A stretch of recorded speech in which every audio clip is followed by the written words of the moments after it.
नमस्कार, स्वागत है आप सभी का सुजस सारांश की इस क्लास में। मैं हूं आपके साथ विपिन कुमार शर्मा। इस क्लास में हम पढ़ते हैं राजस्थान का करंट अफेयर्स, जिसका आधार होता है राजस्थान सरकार की सुजस पत्रिका। शुरुआत करते हैं हेडलाइंस के साथ। सबसे पहली जानकारी कि मनरेगा मेट की अब मजदूरी 255 रुपये प्रति दिवस कर दी गई है। तो राजस्थान में कार्यरत जो मनरेगा मेट हैं उनकी मजदूरी पहले 240 रुपये थी, जिसको अब बढ़ाकर वर्ष 2023-24 के लिए 255 रुपये प्रति दिवस कर दिया गया है। अगली जानकारी, मुख्यमंत्री ने गांधी दर्शन सम्मेलन में कहा कि राजस्थान देश का ऐसा पहला राज्य है, यहाँ हर राज्य में शांति एवं अहिंसा विभाग की जरूरत है। तो जैसा आपको पता है, राजस्थान ही पहला राज्य था जिसने वर्ष 2022 में देश का पहला शांति एवं अहिंसा विभाग शुरू किया था। और अब मुख्यमंत्री का कहना है कि हर राज्य को ऐसी आवश्यकता है कि अपने यहाँ शांति एवं अहिंसा विभाग की स्थापना करे। मुख्यमंत्री ने एक पत्र लिखा है 3 अलग अलग राज्यों को, जिसमें कहा कि प्रवासी राजस्थानियों के लिए राजस्थान भवनों के निर्माण के लिए भूमि आवंटित की जाए। और ये 3 राज्य कौन कौन से हैं? कर्नाटक, तमिलनाडु एवं पश्चिम बंगाल। यहाँ के मुख्यमंत्रियों को कहा है राजस्थान के मुख्यमंत्री ने पत्र लिखकर कि प्रवासी राजस्थानी जो हैं अगर वो वहाँ आते हैं तो उनके लिए भवन निर्माण किया जाए। अगली जानकारी है वरिष्ठ नागरिक तीर्थ यात्रा योजना से संबंधित वरिष्ठ जनों की भावनाओं का सम्मान हमारा दायित्व। मुख्यमंत्री ने ऐसा कहा। वरिष्ठ नागरिक तीर्थ यात्रा योजना में इस बजट में एक नया चेंज किया गया है। और वो चेंज क्या है कि पहले इसमें प्रतिवर्ष 20,000 नागरिकों को, वरिष्ठ नागरिकों को सरकार अपने खर्चे पर तीर्थ यात्रा कराती थी। अब इनकी संख्या बढ़ाकर कर दी गई है। 20,000 से कितनी कर दी गई है? 40,000, यानी एकदम डबल कर दिया गया है। और इसमें 2 तरह से यात्रा होती है, एक रेल मार्ग द्वारा और एक वायुयान मार्ग द्वारा। पहले जब 20,000 इसकी संख्या थी तो 20,000 को 18 और 2 ऐसे डिवाइड किया गया था, यानी कि 18,000 रेल मार्ग द्वारा और 2,000 एक वर्ष में वायुयान मार्ग द्वारा। अब जैसे इसकी संख्या डबल की गई है तो इसका अनुपात भी वैसे ही कर दिया गया है। अब 36,000 रेल मार्ग द्वारा और 4,000 वायुयान मार्ग द्वारा तीर्थ यात्रा वरिष्ठ नागरिकों को कराई जाएगी। और जो वायुयान मार्ग द्वारा जो स्थान का चयन किया गया है वो एक ही स्थान है। कहाँ? पशुपतिनाथ मंदिर, जो कहाँ है? काठमांडू, नेपाल में। केवल वहीं वायुयान मार्ग द्वारा तीर्थ यात्रा कराई जाएगी। बाकी जो अलग अलग जो स्थान हैं जिनमें रेल मार्ग द्वारा यात्रा कराई जाएगी, लगभग 14-15 स्थान हैं। उनमें कुछ 1-2 और जुड़ दिए गए हैं अभी, पहले हम उसको अच्छे से पढ़ चुके हैं। वहाँ अलग अलग ट्रेन लगातार रवाना होती रहती है। फिर अगली जानकारी है चिरंजीवी श्रमिक संबल योजना। इस योजना का एक तरह से ड्राफ्ट यानी कि प्रारूप अभी तैयार हुआ है और मुख्यमंत्री द्वारा उस प्रारूप को मंजूरी दे दी गई है। योजना अभी लागू नहीं हुई है, लेकिन योजना में प्रावधान क्या क्या है, इसका ड्राफ्ट क्या है, प्रस्ताव क्या मुख्यमंत्री द्वारा स्वीकृत किया गया है, वो सारी चीज़ें आज हम देखने वाले हैं। फिर अगले पेज पर है मुख्यमंत्री की सहमति, प्रदेश में लोक कला विकास बोर्ड का गठन किया जाएगा। लोक कला विकास बोर्ड, नाम में ही पता चल रहा है ये एक ऐसा बोर्ड होगा जो स्थानीय कलाएं यानी कि लोक कलाएं उनका विकास कर सके और लोक कलाओं से जुड़ी हुई जो विभिन्न जातियां हैं, विभिन्न कलाकार हैं, उनका भी उत्थान हो सके। अगली जानकारी है लगभग 88% का भौतिक सत्यापन हुआ। ये किसमें हुआ है? तो सामाजिक सुरक्षा योजनाएं, जो कि प्रदेश के सामाजिक न्याय एवं अधिकारिता विभाग द्वारा संचालित अलग अलग तरह की सामाजिक सुरक्षा पेंशन योजनाएं हैं, बुजुर्गों को दी जा रही हैं या विकलांगों को दी जा रही हैं, तो उनमें 88% का भौतिक सत्यापन हो चुका है। अगली जानकारी है मुख्यमंत्री के निर्देश पर चिरंजीवी योजना में दांतों का भी इलाज हुआ। तो एक खास व्यक्ति जिनका नाम यहाँ दिया गया है, उनका ये दांतों का इलाज किसके द्वारा हुआ? चिरंजीवी योजना के तहत। फिर अगली इंपॉर्टेंट जानकारी आज की क्या है कि राज्य सरकार राजस्थान साहित्य प्रोत्साहन पुरस्कार शुरू करेगी।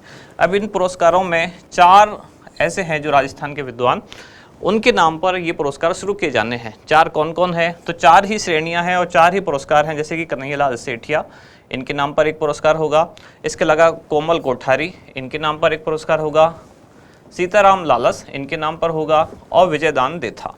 इन चारों विद्वानों के नाम पर 4 पुरस्कार शुरू किए जाएंगे और उनमें प्रत्येक जो पुरस्कार होगा उसकी राशि 11-11 लाख रुपए रखी जाएगी। ये अभी शुरू होने वाले हैं, तो इसको भी हम डिटेल में पढ़ेंगे आज। नागौर जिले में मेगा जॉब फेयर, जिसमें 1000 से अधिक को नौकरियों के ऑफर दिए गए। और ये है एक संवाद कार्यक्रम। क्या है संवाद कार्यक्रम? तो प्रदेश यानी कि गवर्नमेंट जो है, प्रदेश की गवर्नमेंट यानी प्रदेश सरकार और उनके साथ साथ अलग अलग जो स्वयं सहायता समूह हैं, जो NGO हैं, उनके बीच में एक तरह का संवाद कार्यक्रम है, ताकि प्रदेश की जो जन कल्याणकारी योजना है वो आम जनता तक पहुंच सकें और इफेक्टिवली उनका इम्प्लीमेंट हो सके। अब देखते हैं हमारा इंडेक्स क्या है। आज 4 मुख्य जानकारियां हम हर दिन पढ़ते हैं लगभग।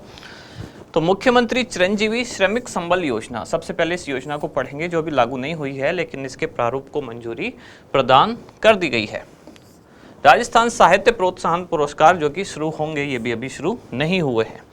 फिर लोक कला विकास बोर्ड ये भी बनाया जाएगा, अभी बना नहीं है। और फिर राज्य में मनरेगा मेट की मजदूरी में वृद्धि, जो कि पहले कितनी थी 240 रुपये प्रतिदिन, अब बढ़कर कितनी हो गई है 255 रुपये प्रतिदिन, यानी कि कितनी की बढ़ोतरी हुई 15 रुपये। पहले ये जो 240 थी, इससे पहले ये कितनी थी 235, 5 से बढ़कर हुई थी 240 और अब 15 रुपये बढ़ाकर हुई है 255 रुपये। शुरुआत करते हैं सबसे पहले मुख्यमंत्री चिरंजीवी श्रमिक संबल योजना। अभी हम आज इसको क्यों पढ़ रहे हैं, क्योंकि अभी अभी मुख्यमंत्री द्वारा इस योजना के प्रारूप पर सहमति प्रदान कर दी गई है। यानी कि योजना कैसे बनती है, तो प्रशासनिक अधिकारी जो होते हैं किसी खास विभाग के, जिस विभाग से संबंधित योजना बनने वाली है, पहले वो उसका एक प्रारूप यानी कि एक ड्राफ्ट तैयार करते हैं, और वो ड्राफ्ट तैयार होने के बाद जैसे मुख्यमंत्री के पास या कैबिनेट के पास भेजा जाता है, तो उनकी मंजूरी के बाद फिर आगे योजना पर काम शुरू होता है। तो अब जो ये ड्राफ्ट था उस पर मुख्यमंत्री द्वारा सहमति प्रदान कर दी गई है, यानी कि क्या क्या उसमें प्रावधान रखे गए हैं उनको मुख्यमंत्री की मंजूरी प्रदान कर दी गई है। अब क्या क्या है प्रावधान देखते हैं। सबसे पहले देख लेते हैं योजना का उद्देश्य क्या है।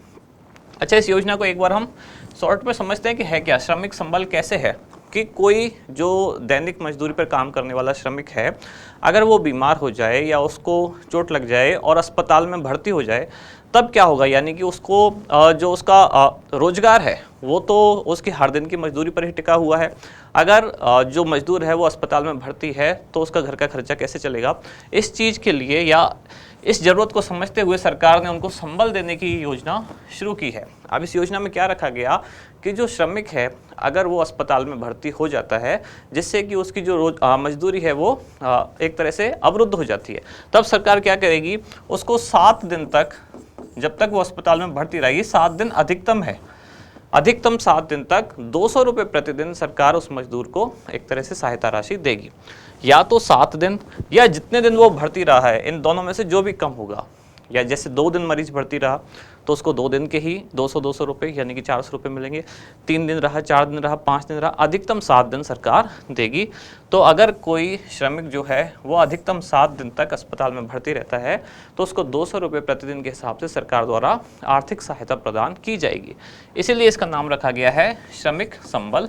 एक तरह से काफ़ी अच्छी पहल है, क्योंकि जिन मजदूरों की या जिन श्रमिकों की आजीविका प्रतिदिन की काम पर डिपेंड होती है, जैसे कहा जाता है कहावत, रोज कुआं खोदना और रोज पानी पीना, तो अगर ऐसे श्रमिक भर्ती हो जाते हैं अस्पताल में तो उनके लिए काफ़ी मुश्किल हो जाता है। इसी के लिए सरकार द्वारा योजना शुरू की गई। उद्देश्य क्या है कि जो पंजीकृत सक्रिय श्रमिक हैं, यानी अभी एक्टिव हैं, सक्रिय श्रमिक हैं और पंजीकृत हैं, उनके साथ साथ जो चिन्हित स्ट्रीट वेंडर्स हैं, जो गलियों में अपना सामान बेचते हैं, अगर वो अस्पताल में भर्ती होते हैं तो उस स्थिति में उनको आर्थिक सहायता प्रदान की जाएगी। अब पात्रता कैसे इसकी डिसाइड होगी, यानी ये कैसे पता चलेगा कि भाई कौन कौन लोग इस योजना के तहत पात्र हैं। तो असंगठित क्षेत्र के निर्माण श्रमिक कल्याण कोष, ये एक संस्था है, इसके तहत जो श्रमिक पंजीकृत हैं और सक्रिय हैं, यानी अभी भी वो एक्टिव हैं अपने फील्ड में, पंजीकृत सक्रिय श्रमिक हैं, और उसके साथ साथ जो चिन्हित स्ट्रीट वेंडर्स हैं, यानी इस संस्था के अंतर्गत उनका पंजीकरण होना अनिवार्य है, उन्हीं को योजना के तहत पात्र माना जाएगा। अब इसमें कितनी सहायता राशि दी जाएगी, तो मैंने शुरू में ही बता दिया आपको, 200 रुपये प्रतिदिन दी जाएगी, जो अधिकतम 7 दिन तक दी जा सकते हैं, या फिर अस्पताल में भर्ती होने की अवधि जितनी होगी वो, यानी अवधि अगर 7 दिन से कम है तो उतने ही दिन का दिया जाएगा, लेकिन 7 दिन से ज़्यादा अगर भर्ती होता है तो 7 दिन से ज़्यादा उनको नहीं दिया जाएगा, केवल 7 दिन तक ही दिया जा सकता है। और ये उनके बैंक खाते में ट्रांसफ़र किया जाएगा, यानी नकदी कोई उनको हाथ में नहीं पकड़ाई जाएगी, एक तरह से कैश नहीं दिया जाएगा, कैशलेस होगा, बैंक खाते में ट्रांसफ़र किया जाएगा। श्रमिक की आयु सीमा कितनी हो सकती है, तो 25 से लेकर 60 वर्ष आयु सीमा हो सकती है। अब एक खास नोट ये है कि यह सहायता राशि श्रमिक अथवा उसके परिवार के सदस्य अस्पताल में न्यूनतम 24 घंटे भर्ती है तभी उनको इस योजना के तहत पात्र माना जाएगा। यहाँ एक खास बात ये भी लिखी हुई है, परिवार के सदस्य। यानी अगर श्रमिक जैसे उसका कोई खास परिजन है वो भी भर्ती है, उसकी देखरेख के लिए भी हो सकता है श्रमिक को अपना काम छोड़ के अस्पताल में जाना पड़े, तब भी योजना के तहत उसको लाभ मिलेगा। लेकिन कंडीशन ये है कि जो व्यक्ति अस्पताल में भर्ती है वो कम से कम 1 दिन यानी कि 24 घंटे कम से कम भर्ती रहा हो। 2-4 घंटे अगर कोई भर्ती रहा है तो उसके लिए योजना ये उसका लाभ नहीं ले सकता। अगली जानकारी है राजस्थान साहित्य प्रोत्साहन पुरस्कार शुरू किए जाएंगे। तो मुख्यमंत्री द्वारा इस प्रस्ताव को भी मंजूरी प्रदान की गई है, जिसमें 4 लोग हैं, 4 विद्वान हैं राजस्थान के। कौन कौन से? श्री कन्हैयालाल सेठिया, श्री कोमल कोठारी, डॉक्टर सीताराम लालस और श्री विजयदान देथा। इनके नाम पर 4 पुरस्कार शुरू किए जाएंगे, जिसका नोडल निकाय कौन होगा? राजस्थान साहित्य अकादमी उदयपुर द्वारा इनको एक तरह से मैनेज किया जाएगा। नोडल निकाय इनका ये होगा। और प्रशासनिक विभाग इसका कौन होगा? राजस्थान सरकार का कला, साहित्य, संस्कृति एवं पुरातत्व विभाग। अब इसमें पुरस्कार राशि कितनी होगी? तो 11 लाख रुपए एक तरह से कैश दिए जाएंगे, नगद दिए जाएंगे। उसके साथ साथ प्रशस्ति पत्र और शॉल। या कैश का मतलब, नगद का मतलब ये है कि 11 लाख रुपए को दिए जाएंगे। हो सकता है चेक के द्वारा दिए जाएं या बैंक अकाउंट में उनके ट्रांसफर किए जाएं। नगद से मतलब आप ये ना समझें कि नोटों की गड्डी दी जाएगी। 11 लाख रुपए दिए जाएंगे, वो कैसे भी दिए जा सकते हैं। अब कौन कौन से पुरस्कार और कौन कौन सी श्रेणियां होंगी? तो पद्य श्रेणी में पुरस्कार जो दिया जाएगा उसका नाम क्या है? श्री कन्हैयालाल सेठिया पुरस्कार। लोक साहित्य एवं कला श्रेणी में दिया जाएगा श्री कोमल कोठारी पुरस्कार। भाषा या अनुसंधान श्रेणी में दिया जाएगा डॉक्टर सीताराम लालस पुरस्कार। और गद्य श्रेणी में दिया जाएगा श्री विजयदान देथा पुरस्कार। तो चारों व्यक्ति और उनकी संबंधित चारों श्रेणियां कौन सी हैं? कई बार मैच द कॉलम में भी पूछा जा सकता है, या वैसे भी आपको याद रखना चाहिए कि किस व्यक्ति के नाम पर कौन सी श्रेणी का पुरस्कार दिया जाएगा। एक खास बात यह है कि ये सारे पुरस्कार मरणोपरांत भी दिए जा सकेंगे। जिस व्यक्ति को दिए जा रहे हैं, जिस साहित्यकार को दिए जा रहे हैं, हो सकता है उनके निधन के बाद भी यह पुरस्कार उनको दिया जाए। फिर है लोक कला विकास बोर्ड। तो मुख्यमंत्री द्वारा मंजूरी प्रदान की गई है इसके भी प्रस्ताव को कि एक लोक कला विकास बोर्ड बनाया जाएगा। इसके लिए स्वीकृति प्रदान कर दी गई है, जिसका उद्देश्य क्या होगा? लोक कलाओं से जुड़ी हुई जो विभिन्न जातियां हैं और साथ ही कुछ वर्ग हैं, उनका उत्थान किया जा सके, यानी कि उनके आजीविका का साधन भी एक तरह से डेवलप किया जा सके। साथ ही साथ जो लोक कलाएं हैं, विलुप्त होती लोक कलाएं हैं, उनको भी संरक्षण प्रदान किया जा सके। अब इस विकास बोर्ड के सदस्य कितने होंगे? अध्यक्ष और उपाध्यक्ष के अलावा 7 गैर सरकारी सदस्य होंगे, और इनसे भी अलग होंगे एक बोर्ड सचिव और कार्यकारी स्टाफ। यानी 7 गैर सरकारी, एक अध्यक्ष, एक उपाध्यक्ष, इस तरह से 9 तो ये हो गए, और इनके अलावा कुछ और होंगे जैसे कि सचिव और कार्यकारी स्टाफ। फिर इसके कार्य क्या क्या होंगे? तो लोक कला से और लोक कलाकारों से ही जुड़े हुए सारे कार्य हैं, जैसे कि उनको वैश्विक पहचान दिलाना, उनको रोजगार से जोड़ना, साथ ही साथ उनको वित्तीय सहायता देना, कलाकारों को मंच उपलब्ध कराना, उनकी कलाओं का प्रचार प्रसार करना। इस तरह के बहुत सारे काम हैं जिससे कि लोक कला और कलाकारों को एक तरह से उनका उत्थान किया जा सके। साथ ही जो लोक कलाओं से संबंधित चीज़ें हैं, साहित्य उनका प्रकाशन, मेलों का आयोजन, प्रदर्शनी का आयोजन, समारोह आदि का आयोजन, कुल मिलाकर उद्देश्य क्या है? लोक कला एवं कलाकारों का उत्थान करना। अगली जानकारी, राज्य में मनरेगा मेट की मजदूरी में वृद्धि की गई। ये सीधी सीधी फैक्चुअल से एक इन्फॉर्मेशन है। अब 255 रुपये प्रतिदिन कर दी गई है, जो वर्ष 2023-24 के लिए होगी। पहले ये कितनी थी? पहले 240, यानी कि अभी जो चल रही है 240, और इससे भी पहले कितनी थी? तो 235 रुपये प्रतिदिन। अब खास बात यह कि अब मैट आपने बहुत बार सुना होगा। मैट होता क्या है? तो अर्ध कुशल श्रमिक को मैट कहा जाता है। तो मनरेगा योजना में अर्धकुशल जो श्रमिक है, मैट है, उसको सामग्री व्यय की श्रेणी में माना जाता है। और सामग्री व्यय में इसका खर्चा कैसे उठाते हैं? तो 25% हिस्सा होगा वो राज्य सरकार द्वारा, और 75% जो हिस्सा होगा वो केंद्र सरकार द्वारा उठाया जाएगा।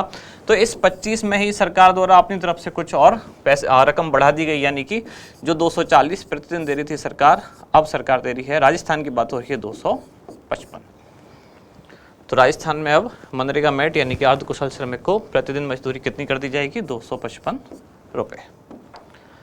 लास्ट में हमारा अभ्यास प्रश्न क्या है? प्रदेश के साहित्यकारों को प्रोत्साहन देने हेतु शुरू किए जाने वाले राजस्थान साहित्य प्रोत्साहन पुरस्कारों के अंतर्गत श्री विजयदान देथा साहित्य पुरस्कार किस श्रेणी के अंतर्गत दिया जाएगा? श्री विजयदान देथा, ये इन्वर्टेड कोमा यहाँ आएगा। श्री विजयदान देथा साहित्य पुरस्कार, ये पूरा एक पुरस्कार का नाम है, किस श्रेणी के अंतर्गत दिया जाएगा? ऑप्शन है आपके गद्य, पद्य, लोक साहित्य या फिर भाषा। तो क्या होगा इसका उत्तर? बताएं आप कमेंट्स में। अब मिलते हैं कल अगली न्यूज़ के साथ अगली क्लास में। धन्यवाद।